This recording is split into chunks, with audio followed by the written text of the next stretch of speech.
ये 6 इंच की है, ये नीचे की 8 इंच की है। ये प्लेन रहेगी इसमें।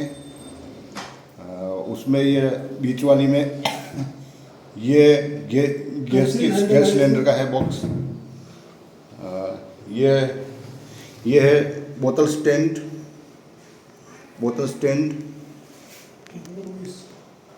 ये है बोतल स्टैंड है।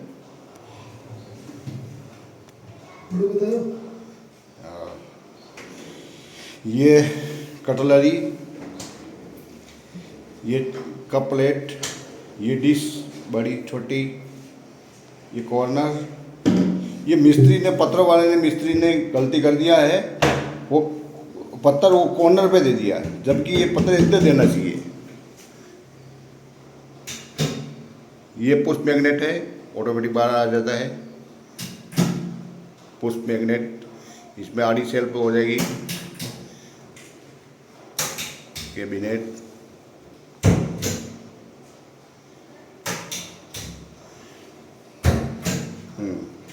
इसको एक बार पुश करने से बाहर आता है, एक बार पुश करने से बंद होता है।